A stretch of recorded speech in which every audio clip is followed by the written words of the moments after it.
another edition of our Operation Gladio Meet Secret Society show with War Hamster Brady. How are you today, Brady? I'm doing outstanding. How are you?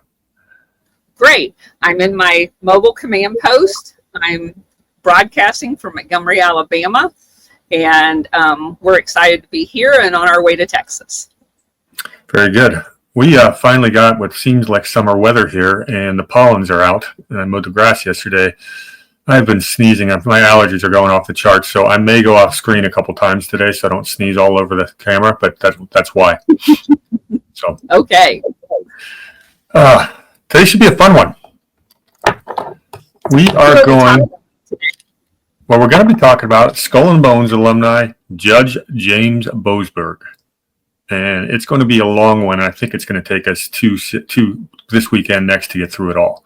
Because, boys, there's some fun stuff surrounding him. Before we get into it, how apropos is it that we named last week's session the War Pigs? And considering what's going on in the world right now? Yeah. Yep.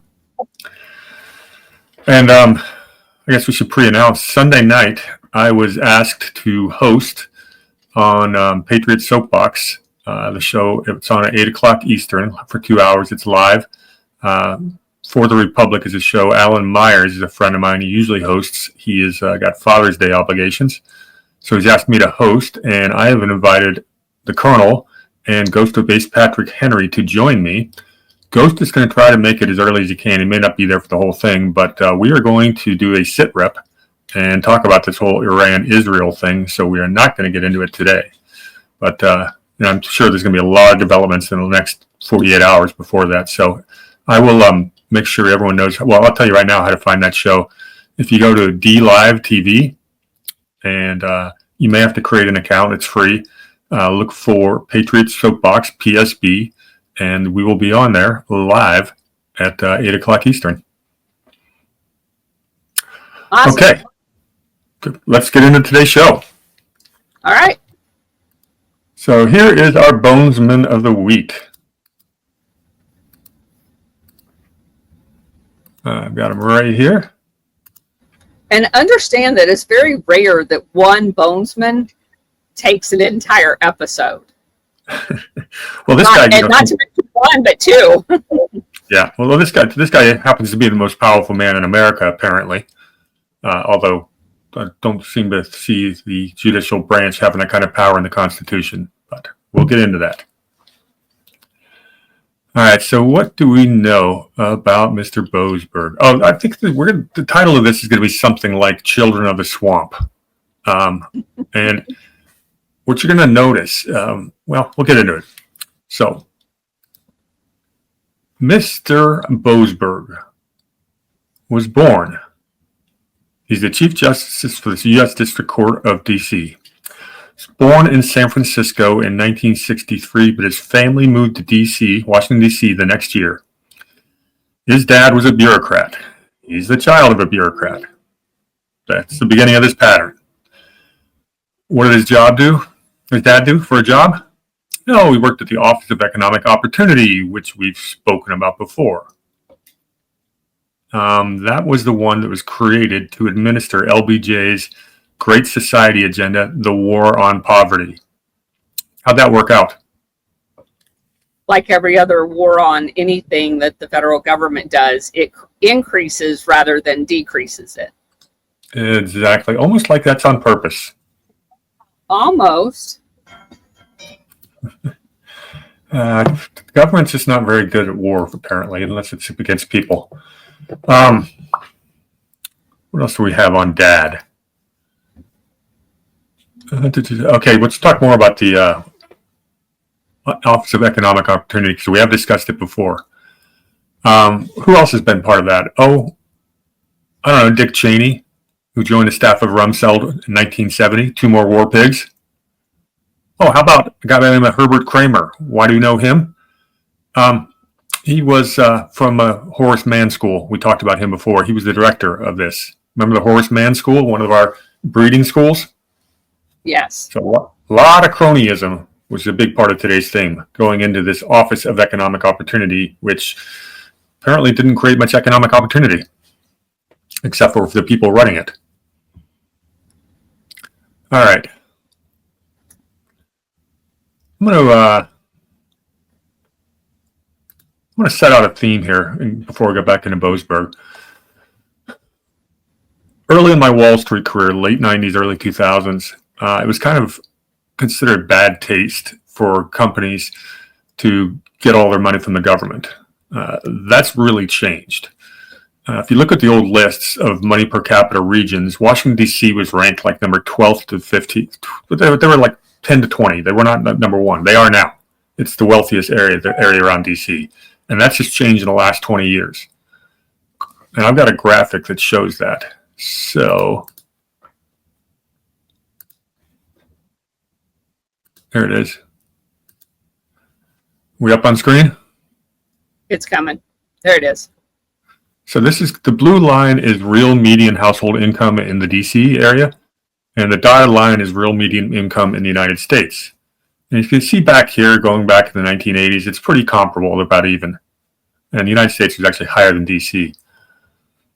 All of a sudden in 2000, 2001, the DC median household income explodes. What happened in 2001? Boy, you are sharp. I love working with you. The massive expansion of the military-industrial complex after 9/11. With the Patriot Act that was written before the event. With one of the war pigs, George Bush, giving his New World Order speech, Bonesman George Bush giving his New World Order speech 10 years to the day before the towers are hit. And Peter Goss, who moves on to be the CIA director, is the one that championed the Patriot Act through Congress and would be rewarded with it as the CIA director post. Yeah. But look at this gap. Household in 2023, 31,000, it's 111,000 is the median household income in DC, and the rest of the country's down at 80. And that just shouldn't happen. This kind of reminds me of Hunger Games, where everything's powered around the capital and the rest of this are just provinces. Yes. No, that's what they've turned this into. Part of the big theme today is, the Colonel just nailed it. How did all the power accumulate and all the wealth in DC? It's all the lobbyists, it's the military contractors, it's all of that. And we've got to decentralize that. I mean, we're doomed. And what is 94% of DC votes Democrat? Yeah. Okay. So that's setting the groundwork for what we're talking about today. Judge Boasberg and his younger brother Tom, who hasn't done anything of notable, doesn't even have a Wikipedia entry, they both attended high school at a place called the St. Albans School. So let's take a look at St. Albans. Okay, so it's really interesting. We talk about all these New England private boarding schools that are the feeders for the Ivy League schools, and their members all get picked for secret societies like Skull and Bones and end up in the places of power. This DC boarding school, these are the children of the bureaucrats that work for the Skull and Bones type people. And that's what we're breeding the Praetorian Guard. And if you know your Roman history, the Praetorian Guard is very powerful. Our bureaucracy is the biggest, most powerful in the history of mankind. They absolutely hate the America First agenda. These are the stay-behind units in the government that doing everything they can to slow walk Trump's orders or sabotage it. Exactly. These are the people we're talking about. Let's take a look at the old St. Albans School, and I'll talk about it a little bit more because that's going to be our main topic here. Okay. And here we're going to go to their website.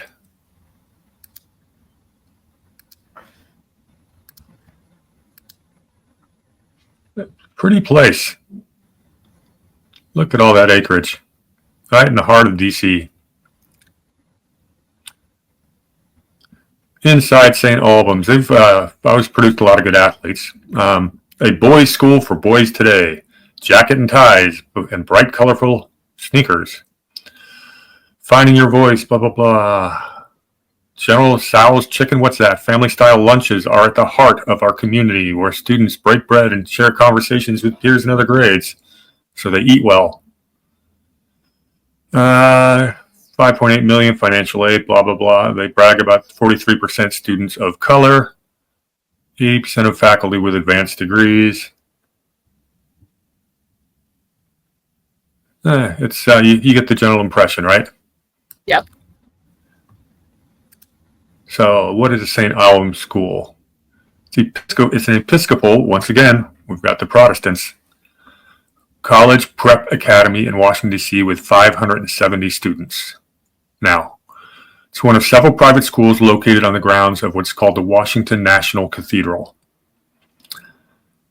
The initial funding was bequeathed by one Harriet Lane Johnston, who was the niece and the first lady of President James Buchanan, and she was a prominent Washington, D.C. socialite. Buchanan was not married, so his niece became the first lady, if those don't remember.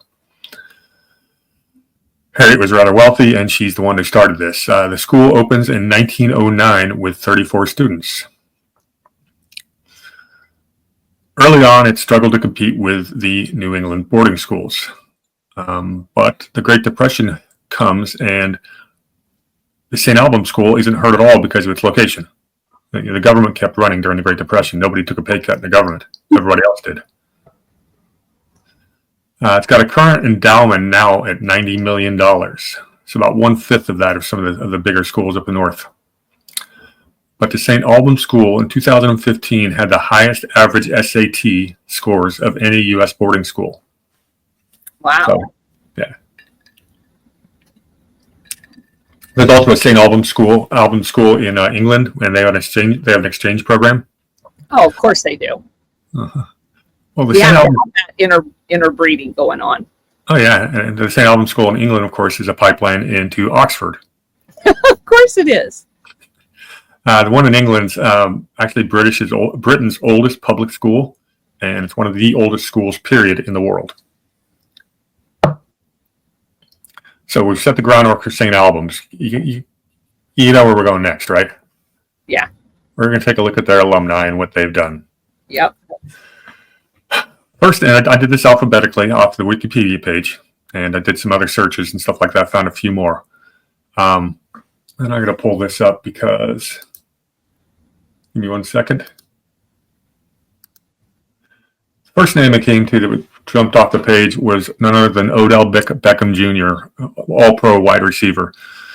He only went there for 1 year in 7th grade, but because his school had been destroyed by Hurricane Katrina. And of course, St. Albans was they really care about their sports, a lot of athletes, and they decided, hey, we got a nice super wide receiver. Let's bring him on board for a year for one football season. So that's why he was there. Next name was interesting, was a James Bennett. He became the editor-in-chief of Atlantic Monthly magazine. Which, you've read that, haven't you? Yeah. I don't read it on purpose, but I do have to do research in it. Yeah, you run into it a lot, and that's yes. What would you call it? It's pretty much a shill rag for it's propaganda. A shill rag for the deep state. I'd say pretty much directly for the Atlantic Council is what it seems like. So this guy came from there. All right, here's another fun one. Michael Bennett, current U.S. Senator from Colorado. Why did he go there? Well, his father was a State Department official. And interestingly enough, he used to work for the fellow Colorado Democrat Senator John Hickenlooper when he was the Denver mayor. So these guys both come from the Denver mafia that basically has taken over Colorado and turned it into a mini California. And his dad was USAID 79 through 81. Okay. USAID is going to be all over the show. Okay. So, holy crap. All right. Here comes a fun one. Joshua Bolten, Bolten. Are you familiar with the name? Yeah. He's a former White House Chief of Staff for George W. Bush. Yeah. His background is interesting. His father was CIA. His mom taught at George Washington University. He goes to this high school, then he goes to Princeton, and then Stanford Law. Becomes a professor at Princeton School of Public and International Affairs, and then becomes one of the directors on the board of the Clinton Bush Haiti Fund. which has destroyed Haiti. Yeah. So I decided to have some fun with this.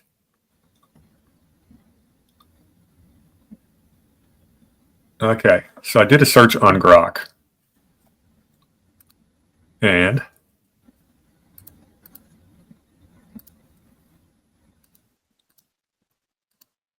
so Grok discussed the scandals at the Clinton-Bush Haiti Fund, how big it was, and Joshua Bolten's role.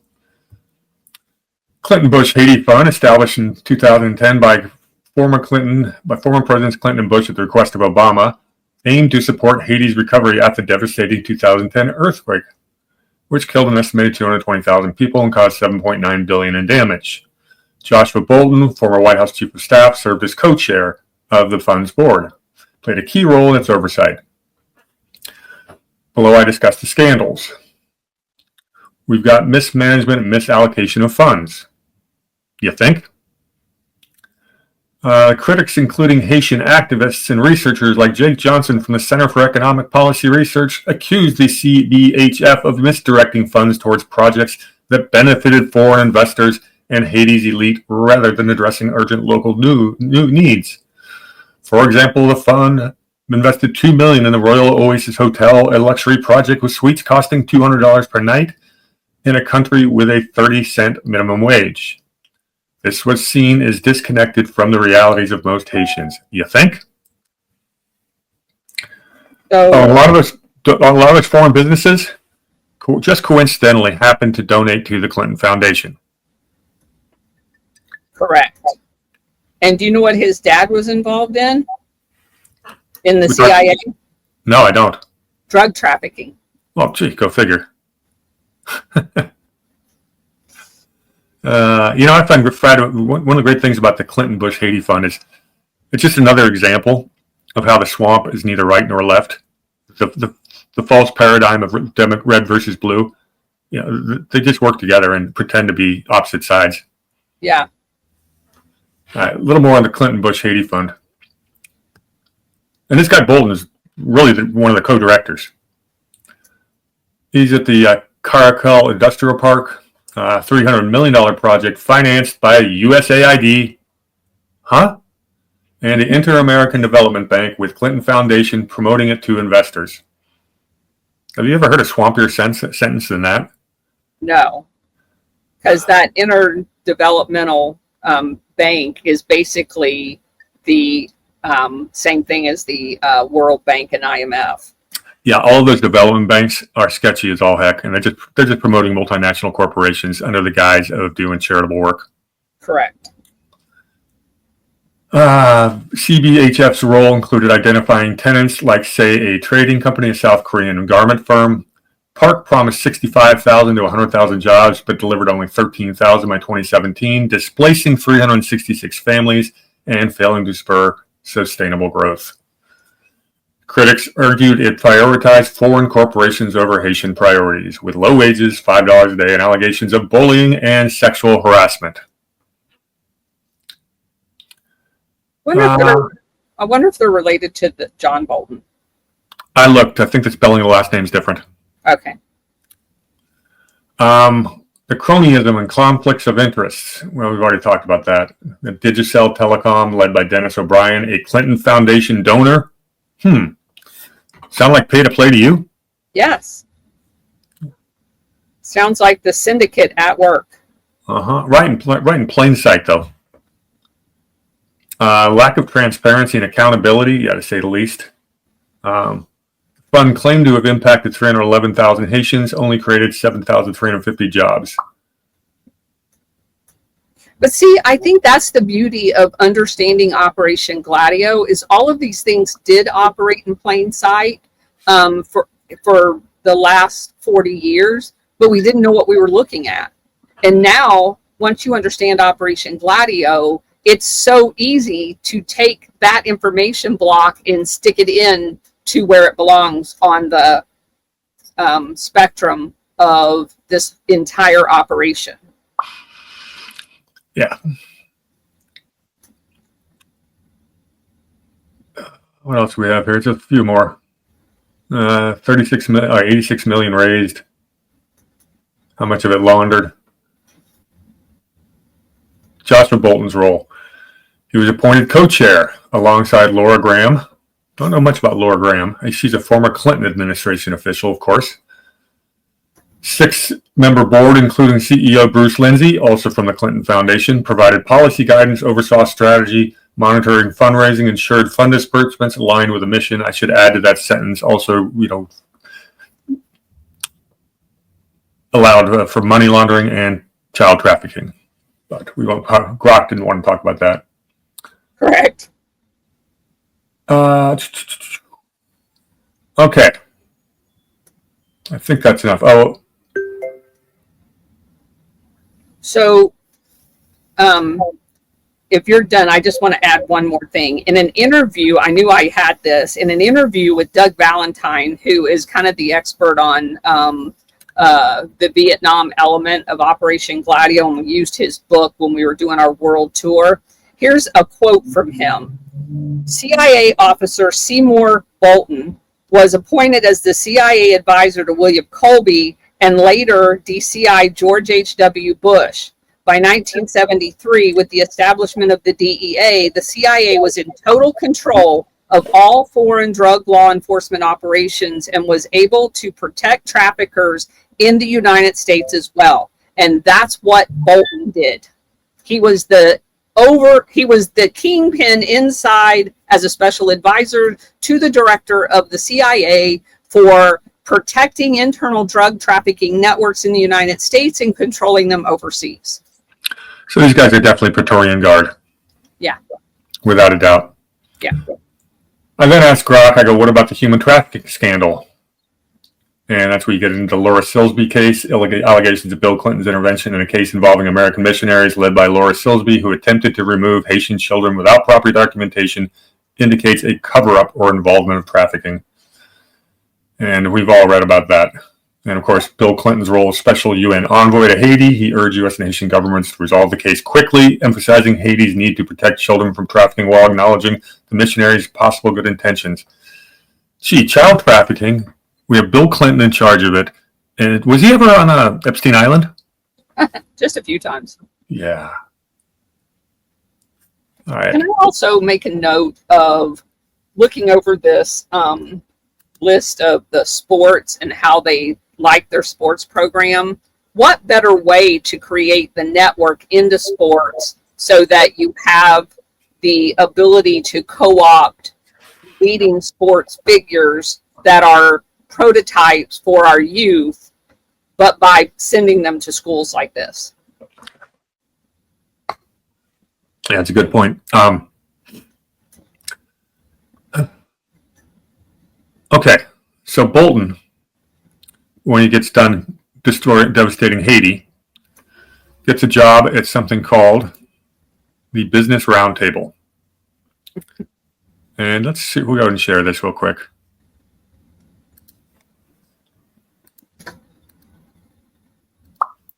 According to Wikipedia, the Business Roundtable is a nonprofit lobby association based in Washington, D.C., whose members are CEOs of major U.S. companies.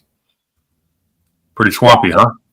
This is the apparatus that they use to divvy up the money that comes out of the National Endowment for Democracy through the chamber. So we already know there's a Republican, Democrat, and Union piece. Then there's a chamber piece.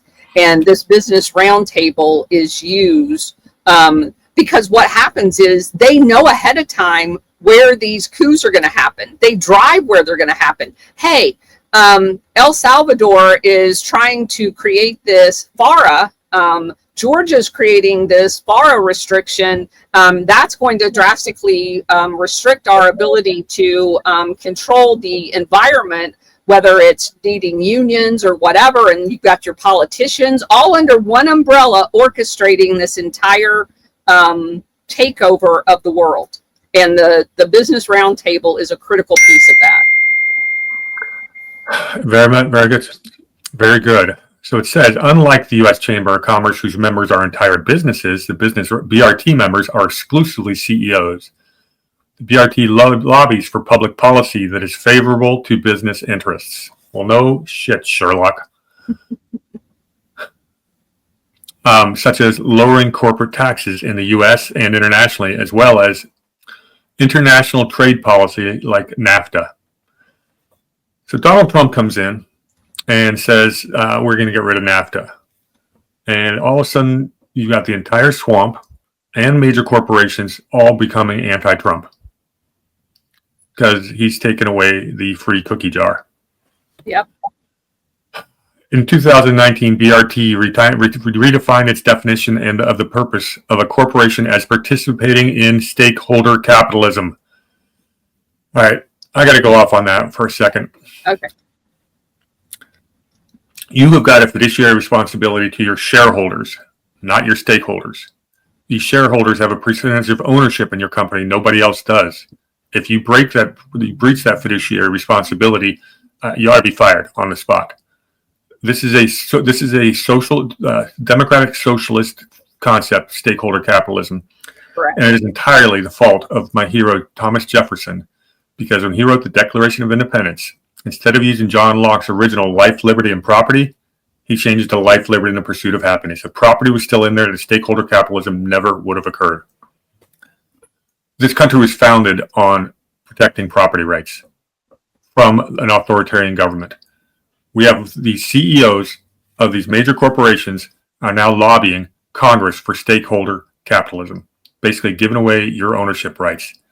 If you weren't, that is pure socialism. I'll read a little bit more. Current people on there is Chuck Robbins, the CEO of Cisco, former White House Chief of Staff Joshua Bolten, Mary Barra of General Motors, Tim Cook of Apple, and Jamie Dimon of JP Morgan Chase. A lot of corporate power there. It came from something called the March Group, founded by Alcoa chairman John D. Harper. Alcoa has been involved in some of the coups in South America the Colonel's been talking about. Well, the origins of Alcoa was involved in the fluorination of our water, too. Just FYI. Very good. It's founded by retired United States Steel CEO Roger Blau. Labor Law Group study. These people were, the founder was basically, they were concerned about the labor movement. And they're the same people that try to pretend that they're solving poverty and have all of the workers' rights as paramount in their platform. The entire time they're sabotaging everything that they openly state they're for. Very good. Check this out. The Harper was the newly founded group's first president, followed by Thomas Murphy of General Motors, Irving Shapiro of DuPont. DuPont, of course, was involved in United Fruit. And, of course, then Clifford Garvin of Exxon, which is one of the stepchilds of Standard Oil from the Rockefellers. 2010. Seeing some connections here? Yes. In 2010, the Washington Post characterized this group as President Barack Obama's closest ally in the business community. I bet. All right. Then I got to read this sentence. On August 19, 2019, the BRT redefined its decades-old definition of the purpose of a corporation, replacing its bedrock principle that shareholder interests must be placed above all else, as defined by the 1970 conservative economist and Nobel economist laureate Milton Friedman, and promoted during the 80s in the teachings and writings of economist Alfred Rappaport. The shareholder value theory was widely adopted in 20th century North American boardrooms. The BRT statement, signed by nearly 200 CEOs from major U.S. corporations in 2019, makes a fundamental commitment to all of our stakeholders, including customers, employees, suppliers, and local communities. So when they want to do something, they just redefine. Yeah, but it's really, really telling that how our corporations got so woke. This is really at the heart of that. Yes. And Joshua Bolten was leading the way, the son of a CIA guy. Who controlled the drug. Yeah. So they could control the people. Uh-huh. But it is socialism or communism. And then whatever. they used those same people that they were drugging as pawns in their DEI. just square that circle right there. Yep. So Bolton was class of 1972. 1 year behind him was a gentleman by the name of Neil Bush.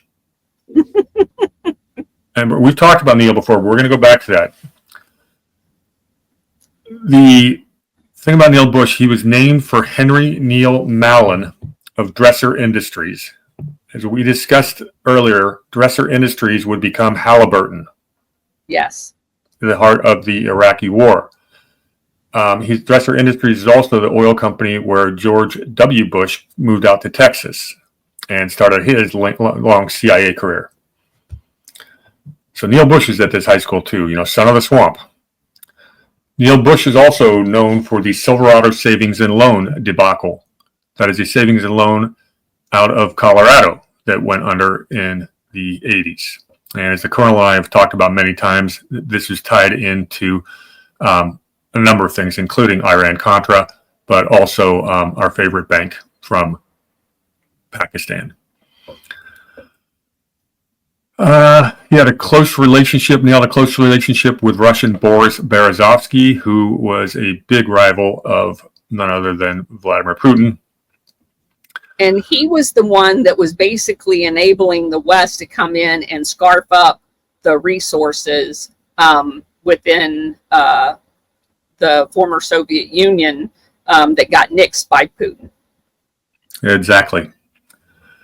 And so Neil Bush, and this is how Bolton got his job at the Bush industry, because he was a classmate or schoolmate 1 year ahead of Neil Bush. Well, Neil stayed out of politics, but he's done pretty well in business. Got a lot of scrutiny when he made $800,000 on one day or on 3 stock trades for a company he consulted for after a new Asian client came on board. He should have done time behind bars for that and a Silverado Savings and Loan. Another note on the Silverado Savings and Loan is that one of the other co-investors was the Hinckley family. If that name sounds familiar, it's because that's where John Hinckley came from, the guy who shot Ronald Reagan. And who was Reagan's vice president? Who would have become president at the time? George Bush. I think that's a coincidence. If there was such a thing as a coincidence, it would definitely be one. Yes. Last thing about Neil is he's the founder of the George H.W. Bush Foundation for United States-China Relations. That's interesting. Isn't China our enemy? And didn't George H.W. Bush work as the gatekeeper for all businesses trying to do business in China when we opened it up in the 1970s after Rockefeller sent his minion Kissinger over to open up China? Yes. Boy. I'm sure there was a pay-to-play there somewhere. Just a bit.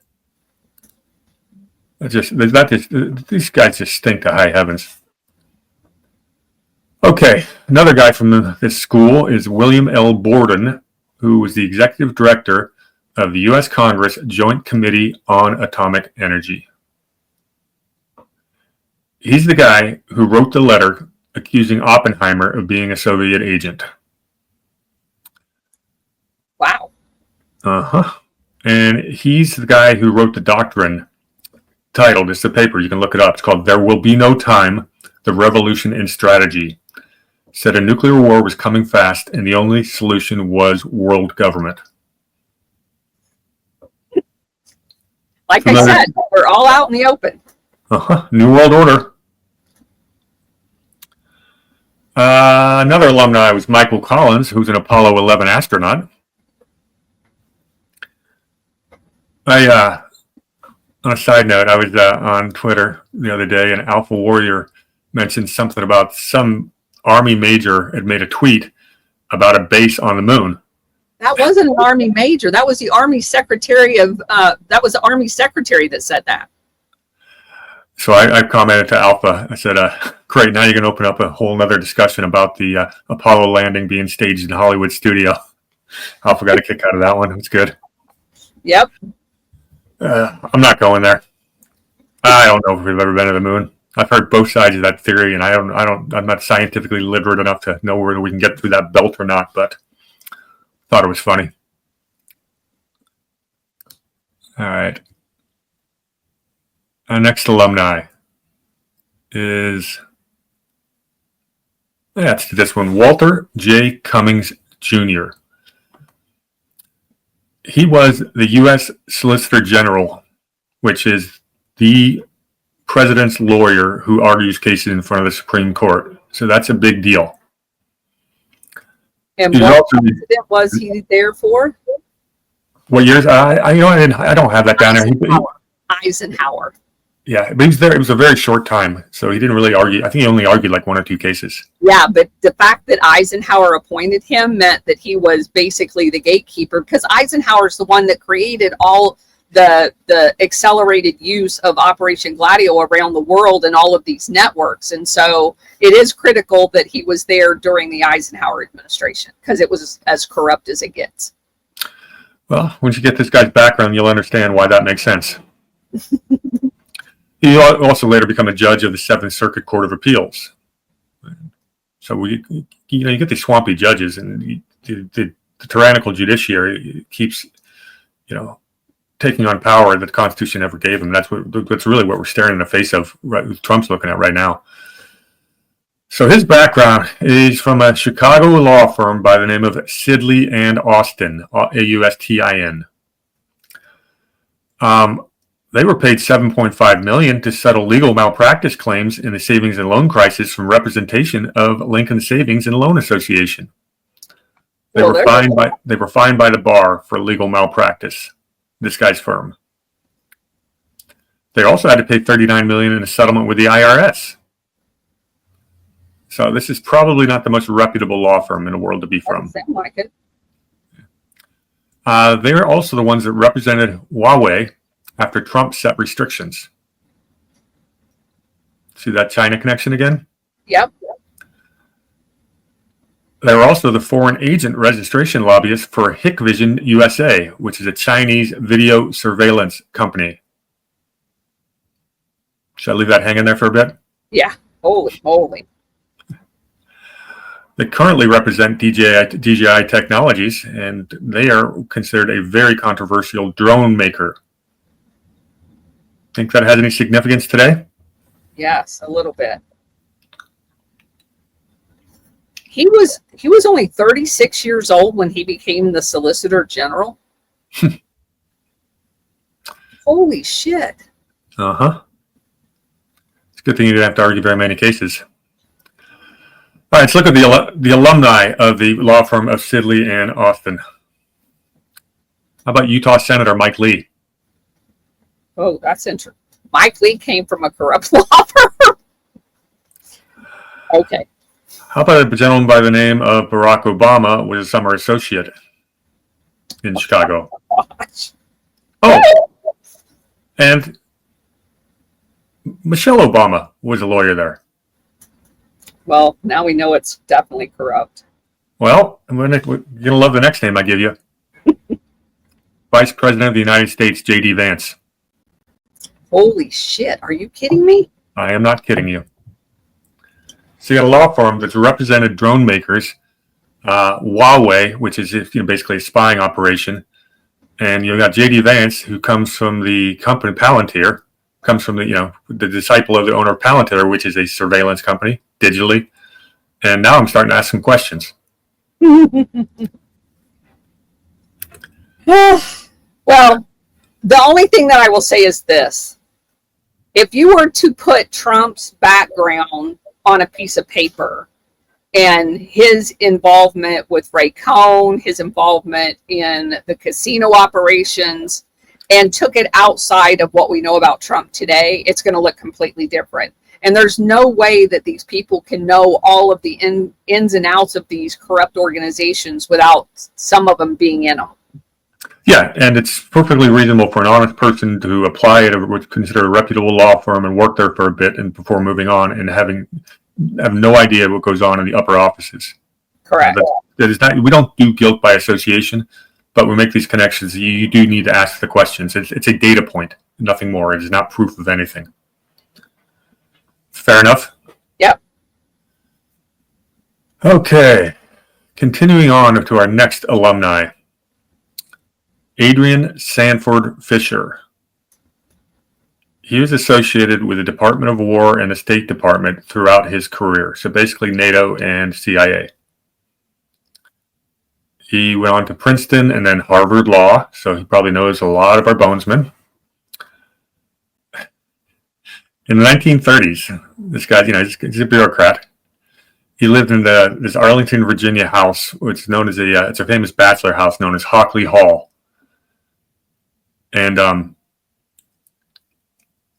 of the other people that were staying there at the same time, like single bureaucrats would stay at this place. I guess it was a bit of a party set. We had none other than Bonesman William Bundy,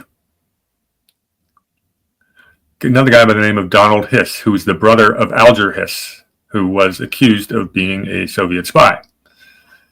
And Donald also worked at Covington and Burling, which is Dean Acheson's firm. Oh my gosh. Fun connection, huh? Yeah. That Adrian Fisher was also the legal advisor for the State Department. And keep in mind, we just finished that book about the Splendid Blonde Beast, where the legal advisor to the State Department basically drafted all of the machinations behind the scene that allowed the Nazis to get away. That is a very, very critical position to be in. Yeah. And he was there when? Oh, during all of that shit, 49 to 53. Yeah. Before that, he was part of the orchestration of the Japanese internment plan, where we locked up a bunch of innocent Japanese Americans. We didn't want to lock up the Nazis in Germany, but we want to lock up the Japanese in America. Just go ahead and try to square that.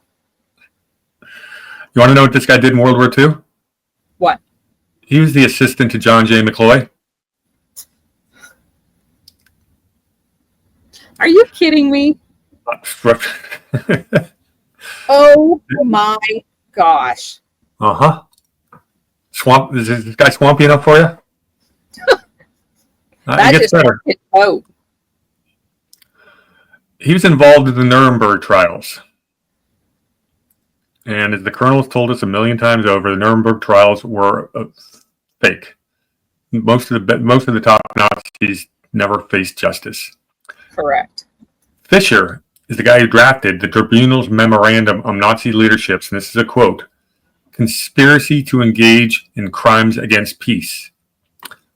And his other quote: "Germans were developing an economic system which was only sensible if there should be war." Now that's a bit of a problem, considering all of his cronies, like the Bushes and people like that, were the ones basically financing the Nazis, who were now condemning them for taking our money and building the economic system that we orchestrated, forced them into after the Treaty of Versailles, where our good friends, the Dulles brothers, were helping to craft that document to ensure that Germany would face ongoing economic ruin. Because England didn't like economic competition on the continent. My theory, at least. Until they could invest themselves. So after that period of time, he becomes joins the State Department, and he was working on all the Cold War initiatives during Truman's administration. Which basically set up Operation Gladio. Bingo. He would then become the legal advisor for the Secretary of State, known as Dean Acheson. Oh my gosh. Guy worked for both McCloy and Acheson. That's crazy. Mm-hmm. And the last note I have on him is he was involved in nuclear non-proliferation negotiations. As they proliferated, and we completely ignored Israel's capability. Well, we might find out. There was a really good debate on, God, what is his name? Let's see if I have it here. I should have it. I'm not and by the way, they were actually sneaking parts over to Pakistan, the CIA was, so they could build their nuclear arsenal. Great. Ladies and gentlemen, I present to you one of the hidden architects, Adrian Sanford Fisher. This is all one high school. The children of the bureaucrats.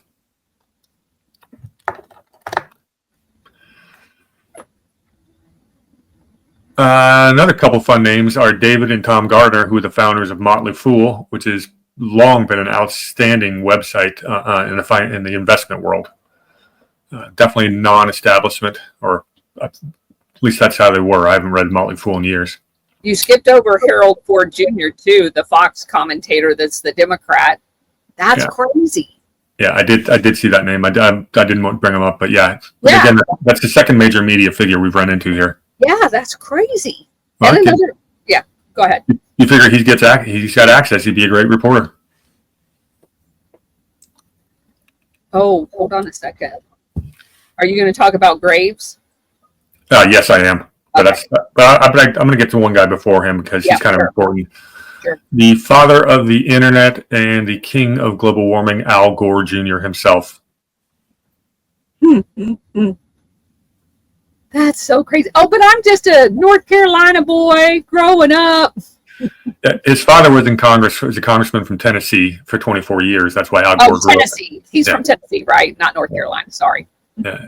It's a very old Virginia family. They moved to Tennessee. Al Gore is famous for being graduated 25th in his class in 1951.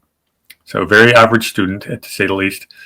He only applies to one college and gets accepted, Harvard. Now, it's interesting, if I can find this again, where Al Gore got turned on to the whole climate hoax. Give me 1 second. I got to scroll up a bit. Was while he was at Harvard, and shoot, I looked this up earlier. There's a professor by the name of Roger Revelle who made a comment that Al Gore completely distorted everything that he said, and took it and ran with it and made millions. I'm going to find that exact quote. I'll have to come back to it. Okay. But that's our buddy Al Gore. He's been in the news so much we don't have to go into too much detail. Nope. And now we're going to skip to a guy by the name of Ernest Graves Jr., who was the director of the DSCA, also known as the Defense Security Assistance Agency. What does the Defense Security Assistance Agency do? Well, officially, it facilitates foreign military sales and contracts. And the colonel is going to tell us what they really do. So this was actually a shock to me. I looked this guy up a while back because he was part of the Manhattan Project too. And the Defense Security Assistance Agency actually is responsible for supposedly doing all of the military to military contracts. So they're very, very powerful. When a country comes to us and says that they want fighters, this is the belly button office at the DOD that either champions that military contract through the process or cuts it off completely. And it's what I have traced it back in looking at Operation Gladio and the military attaches, because I actually had the privilege of assigning two of the officers that I was stationed with out in Los Angeles to this organization in the military attache program overseas. They're like acquisition officers. So we have a forward deployed guy in every embassy, and they work with the industrial and the military people. Like the two assignments that I worked was the one to Italy, to Rome, Italy, and the one to London in the U.S. Embassy in London. And so for the span of the time that they're there, and I went and visited both of them because the guy in Italy, who happened to be one of my best friends at Los Angeles, I was stationed in southern Italy when he was the Rome attaché for this mill-to-mill acquisition program. And so I know a lot more about that than a normal person would, only because two of my best friends were doing that job. And they are literally a gatekeeper, so to speak. It is their recommendations that work through the Department of Defense on up to the approval authorities. And no, the major or lieutenant colonel, in whatever case it is, isn't like the final say on any of this, but they are the ones that do the background and the justification. And anybody that understands how those process works, that's the starting point. So this Defense Security Cooperation Agency is the one that would have been working to authorize all of the supplies out through NATO to Operation Gladio. Outstanding. Good. Very good. I knew you'd have that one down pat. So, Ernest Graves Jr., his father was a Pentagon officer, because of course he was. He would go on to West Point. He then commanded troops in World War II and worked as an aide-de-camp, one of the gatekeepers to a higher-ranking officer. We've talked about that over and over again. So he's from the West Point Mafia. Uh-huh.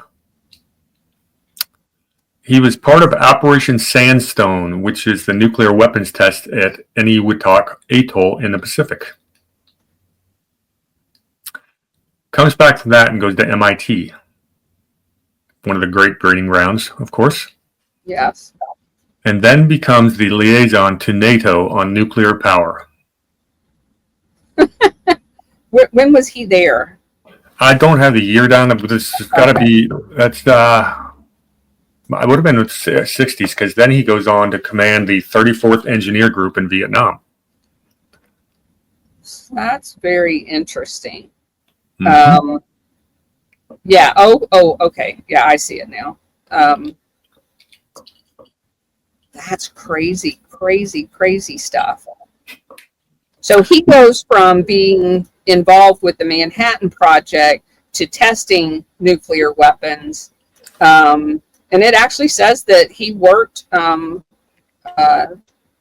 with Leslie Groves, who was the guy in charge of the Manhattan Project. And it should, I guess we should probably point out that there were German scientists involved in all of this, and some of them came over here in Operation Paperclip that were not tried in the Nuremberg trials. Sticking with that theme.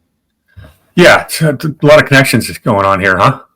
So 1951-ish is about, based on his profile here, it says, because then he went to MIT, so maybe 52. So, he was there during the time that Operation Gladio was getting its roots set in Europe. Holy crap. Yeah, I hadn't even gotten down that far. It's always my favorite part of these shows, when I can get a holy crap out of the colonel. Yeah, this is crazy. You have no idea how much fun when I'm doing this research. I go, okay, this will be a holy crap moment. And it's not easy anymore to get a holy crap out of me. Yeah, it's like, how are we ever surprised anymore? You know, it's we just expect it. But Mr. Graves Jr. is not done yet. So he goes off and becomes a consultant at CSIS, which is the Center for Strategic and International Studies. And that is one of the world's biggest military think tanks. It is a huge part of post-Cold War planning. What were our plans post-Cold War? How do we treat the former Soviet Unions, former Soviet states? As the boogeyman. Mm-hmm. And we decided to rape the resources. Yep. You know, you're not going to believe who the CSIS gets its funding from. Who? Well, I'm just going to give you a list. Tell me if you think there's anything in common with these. How about Northrop Grumman, Lockheed Martin, Boeing, General Dynamics, Raytheon, General Atomics? So what you're saying is they're paying for the military to develop propaganda that reinforces them getting contracts so they can continue the funding of the studies that gets them more contracts. I'll take it even a step further than that. These guys this military think tank is basically working with NATO and the CIA, et cetera, to try to start wars all over the world so that their founders, these defense contractors, can sell more weapons. Yeah, so it'd be interesting to go back in the archives and from about, I don't know, 20 years ago and look at all the crap that they wrote on Iran. Yeah. We probably ought to do that. That actually sounds like a pretty good study. We should probably do live research on CSIS because I bet there's a ton there. I bet. They do get some funding from other countries. We get the U.S., of course, gives them money, but so does Japan, Taiwan, and the UAR, United Arab Republic. Wait a minute. So all of the main players in the World Anti-Communist League? Are you kidding me? Taiwan, Japan. Oh, so this is just crazy. Yeah, I love the fact that the United Arab Republic funds a U.S. military think tank alongside our defense contractors. Yeah, I wonder what they're going to recommend we do. I think CSIS. Look at that. Yeah, we're going to have to do that. Maybe we'll do some homework on that before our Sunday night show. Okay. That sounds like a good idea. Good job. So that's Mr. Ernest Graves Jr. But we're not done yet. Can we just do a shout out for the one before him, Donald Graham, because he's the son of Catherine Graham from the Washington Post, is a graduate of this too. Just throwing that out there. Yeah. Well, the bureaucracy's newspaper got to have a connection. They're so of course, in this ball. Yeah. Well, they all live in this DC bubble. They do not live. They have this fake world that they've constructed, that where the U.S. government is always the good guys, and our foreign policy is always justified. And their whole job is to sell it to the rest of the world so they can keep getting it to the rest of the country, so they can keep getting away with their crap. And of course, that's why our next name is Britt Hume, the Fox News anchor. Of course. Oh my gosh, that's hysterical. Uh-huh. Then we've got Prince Faisal bin Al Hussein, the son of King Hussein and the younger brother of King Abdullah II. I guess his father was probably the Saudi ambassador to the United States for a while.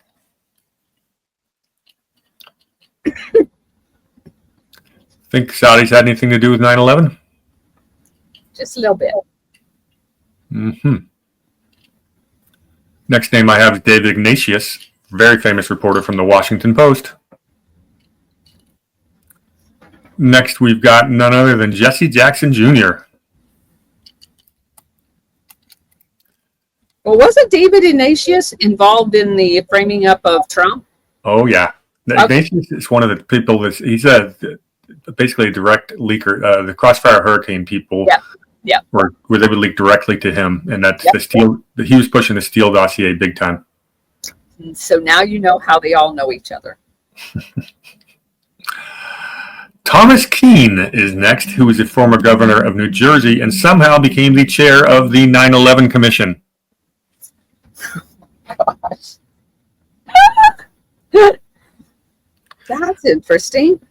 Yeah, how did he get that job? Well, he's from there's a Keene political family goes back years. His father was in the House of Representatives from New Jersey, and his grandfather was the U.S. Senator from New Jersey. Oh, and Thomas Keene's son is currently United States Rep. Thomas Keene Jr., who is in Congress. 4 generations of D.C. congressmen, but none of these people spent more than 10 minutes in New Jersey. Well, if their kids are in a school here, probably not. Yeah. But how did this guy become the chair of the 9/11 Commission? And what did the 9/11 Commission... 4 generations of corruption. Yeah. And what did the 9/11 Commission conclude? A bunch of errors. And something completely not even feasibly possible. Yeah, something not based on... It was a cover-up. Yeah. How many people we seen, who were the investigators? Wasn't Bob Mueller involved in that as well? Yeah. Well, that's funny because the next name on our list is none other than John Kerry. Yeah, we talked about him going to one of the schools in New England. He did that too. John Kerry is one of the swampiest of the swampiest. Holy crap. He went to John Kerry also went to the Phillips School in Exeter, and I was just in Exeter last night at a Liberty Group meetup, and I didn't get there early enough. I wanted to go see the school while I was there, but I'll do it next month. I'll get there about half an hour early and go take a tour. And when John Kerry was at that school, he was a lacrosse teammate of none other than Robert Mueller, who covered up 9/11. Interesting stuff. All right, this guy's next one's fun. Guy by the name of Justin Rockefeller, class of 98. He is the son of J. Rockefeller, the West Virginia senator, which is why he was in D.C. His mom is interesting, Sharon Percy Rockefeller, because his maternal grandfather was U.S. Senator Charles H. Percy from Illinois, who, of course, was on the Senate Foreign Relations Committee.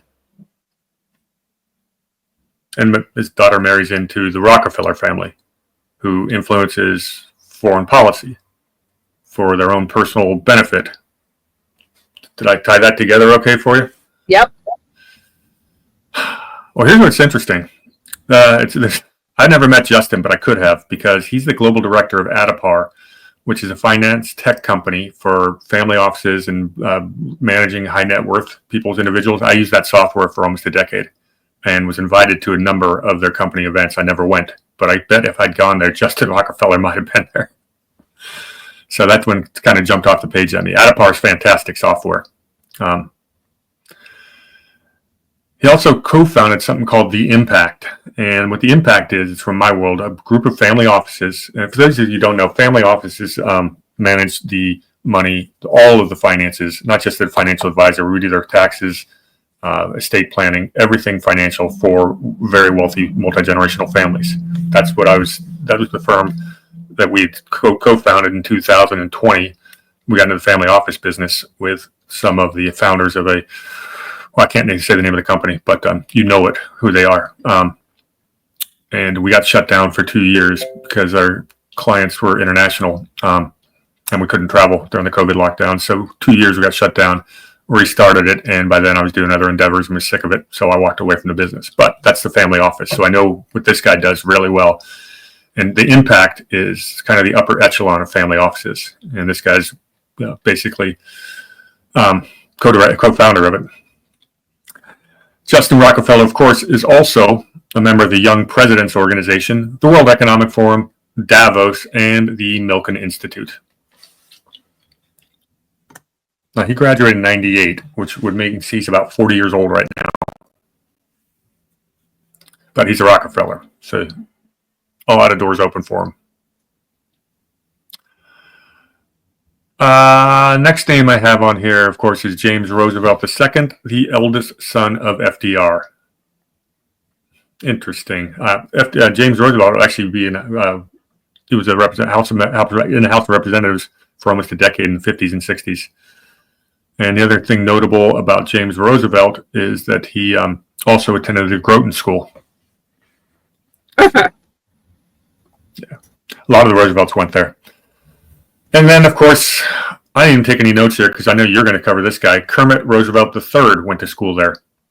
So he's actually very interesting. Obviously, he's the son of Kermit Roosevelt Jr., who is the CIA agent that overthrew the Shah the Mossadegh in Iran and many other operations. What's interesting about this guy is that he follows our typical, he was at Harvard, then he went to Yale Law School. He was a law clerk for David Souter. And he worked at a law firm called Mayer Brown. And if you do what War Hamster is notorious for, and you look at where their offices are, they have 27 offices throughout America, Asia, Europe, Middle East. Their largest ones are in Chicago, Washington, D.C., New York City, Hong Kong, and London, which is all of the hotspots for CIA money operations and drug trafficking.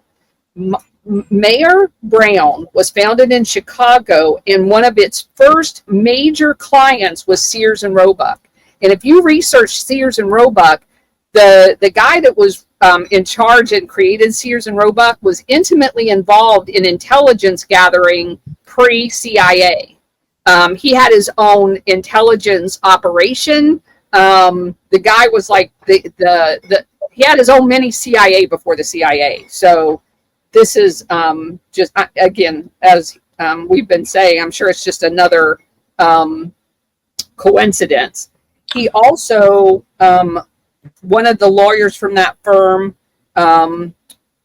worked to get the transcripts from former Secretary of State Henry Kissinger, basically to write a book. But listen to who some of their alumni are. Lori Lightfoot was a lawyer at this law firm. I was like, are you kidding me? And there's also a whole bunch of other people that people wouldn't necessarily recognize their name, but Toby Moffett was from Connecticut as a U.S. congressman. There's a U.S. ambassador and a U.S. trade representative to the WTO, Michael Punty. But this one, where did he go? Was the one I found most interesting. You have David McIntosh, the co-founder of the Federalist Society and the Club for Growth, from this this law firm. But if we go back to, there was one of them that was from, now I'm not going to see it, that had ties to the World Wildlife Fund from this organization as well, which, as everyone knows that follows me, that has a huge connection to the Operation Gladio and how they acquire property and designate them as national parks and then put terrorist training camps on them. So, yeah, it's a very interesting, but at least he wasn't in the CIA. He broke a trend. There you go. It's interesting that you mentioned Sears, because Judge Boasberg was class of 1985. One of the names I skipped over because he isn't all that interesting was a guy by the name of Edward S. Lampert, who was a bonesman, 1984. He just happens to be the chairman of the Sears Holdings Corporation. Oh, yeah, not good. Uh-huh. So my ears perked up when you mentioned Sears because I just read about it. Yeah. Okay, let's get back to... Yeah, because there's a couple more. There's a guy down here. Are you going to do Russell Train? I wasn't. All right, well, I'm just going to say that he's the former director of the EPA, which we know is part of the problem. And he was also the founder chairman, one of the founder chairmans of the World Wildlife Fund. Very good. He didn't jump off my page. Next name I'm going to go is, I should save this one for last. I'm going to. So I'm skipping over this one. Give you a couple of easier ones. We've got a Gore Vidal, who we've discussed. Gore Vidal, also, we talked about him because he went to Phillips Exeter, the Phillips School in Exeter, the one I was almost at last night. Yep. I've got a Peter Jean de Vos, who was a U.S. ambassador to the following countries: Mozambique, Cape Verde, Guinea-Bissau, Liberia, Tanzania, and Costa Rica. Wonder if he was there when they were having their coups. I didn't look that up, and I didn't see it listed, but that's the question that came to my mind as well. Yeah, I'll have to look that up. It just seems that some of these people are always in the places right before everything goes down. Yeah. The second to last name that went to school there is a guy by the name of Josh Weinstein, and he is the executive producer of The Simpsons. Which everybody says is the forecaster for everything that's happened because they have all of those shows. Yep, Simpsons already did it. It's actually a hilarious meme. It just comes true so often. All right, the last name we're going to do today is a William Steiger. Why do we know him? Well, he was the chief of staff for the USAID. And the chief of staff is the gatekeeper. So you want to get some handouts from USAID, you got to have this guy on speed dial. Why is he in D.C. to go to school here? Because his father was in the House of Representatives from the state of Wisconsin. He also, there's a few other connections. This connects to a couple of our other themes. Steiger was a Henry Luce Scholar in the Philippines. Henry Luce, of course, Skull and Bones. Philippines, well, we've been talking about the Philippines ad nauseum for 2 years. Right. Oh, when was he there? 95 to 96. Oh, that's very interesting. Uh-huh. And he's the godson of former President George H.W. Bush. Yes, he is. What the hell? Uh-huh. Did you mention that his mom was the former chair of the Federal Trade Commission? I was going to get there. Holy crap! How could you get any more swampier? So here's some of the policies he pushed for. He wanted a policy that required U.S. government scientists to be cleared by political appointees. They freaking politicized our science. You are not going to be a U.S. government science unless you are going to find the answers that we want you to on things like global warming. Oh my gosh. Yep, that's exactly what that is. This is how our politicians control the science. And this guy's right at the heart of it. He also was the guy who blocked the WHO plan to combat obesity, arguing that the link between marketing high-fat foods and obesity was unproven, as was the role of veggies and fruit. And that's because he was closely connected to the U.S. sugar and food lobbies. Well, of course he was. Yeah, this guy's the anti-Bobby Kennedy. That's a good way of putting it. Mm-hmm. He also was on the Global Fund to fight AIDS. So he's a very close friend of Fauci's. Without a doubt. And how'd they do in fighting AIDS? Did I say fighting? I mean causing AIDS. Yeah. And the last thing I'll say is he was the HHS liaison to the National Security Council and the State Department. When was that? Rather recently. Oh, you mean during COVID? I don't know. Let's see if I can find that for you. Because that even in the lead up to COVID, he would have been the person that planned COVID then, because the National Security Council is the ones that plan all of these covert operations. Give me one second. That's pretty freaking crazy right there. That his whole career. I gotta show you a picture of him. Yeah, let's do that. He's definitely a stereotypical person that you would think.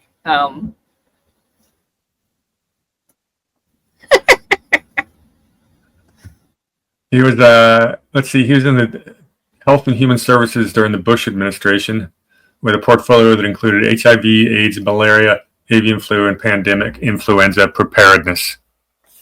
There you go. Uh-huh. Enough said. There's a Luce Scholar. Later served as the U.S. member on the executive board of the World Health Organization, president of the executive committee of the Pan American Health Organization, U.S. member and alternate member of board of directors of the Global Fund to fight AIDS, tuberculosis, and malaria. He acts as HHS Secretary's liaison to the National Security Council of the Department of State and the USAID. So he is definitely one of those shadow government kind of guys that floats in the background. And I want to explain to people just how crazy this is. So this guy is so close to the Bush family that he is the godson of the former CIA director, George H.W. Bush. He's the godson of George H.W. Bush and works for George Bush, the son. So you got a son and a godson working together on HIV, malaria, avian flu, and pandemic influenza preparedness, which in real speak is how we're going to use all these things to kill people. Yeah, and this last guy is just a perfect example of how the swamp works. And as we said, these breeding grounds up in the Northeast, New England, are the ones who are. This is the royalty. That's the nobility. This is the Praetorian Guard going to this DC swamp. That's the best way to describe it. Yep.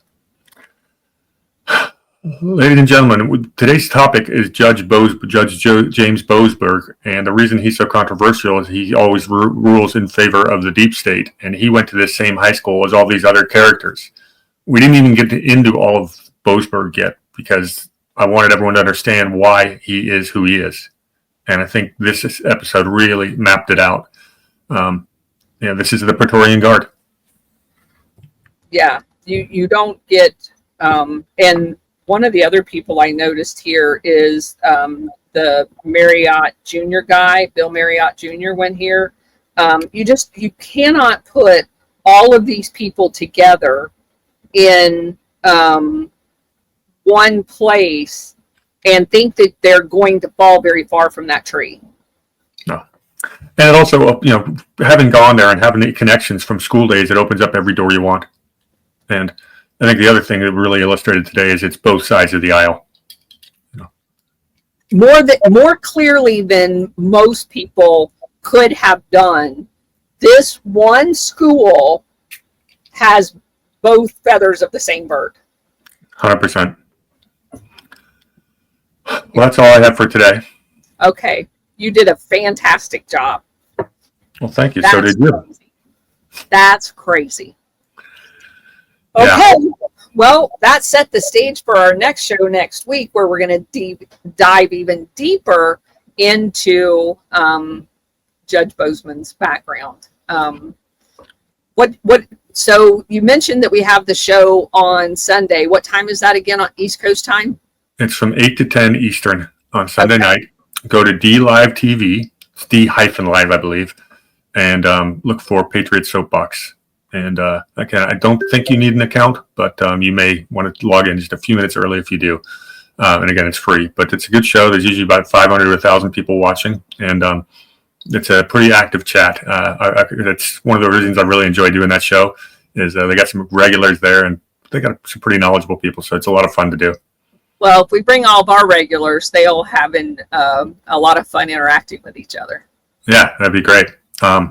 And there's some other good hosts on Patriot Soapbox. I occasionally, during the day when I'm working, I always have something going on in the background. That's one of the channels I'll hit up from time to time. Cool. There are some good hosts. There's some others I would call them second tier or conspiracy, way out in the conspiracy land. But overall, I think it's a pretty good channel, and I like the people. Awesome. All right. Well, that'll conclude our show today. Thanks for everybody being here in the chat. I appreciate it. And thanks for bringing the fire, Brady. Thanks for bringing the fire right back. Cheers, everyone. Generals gather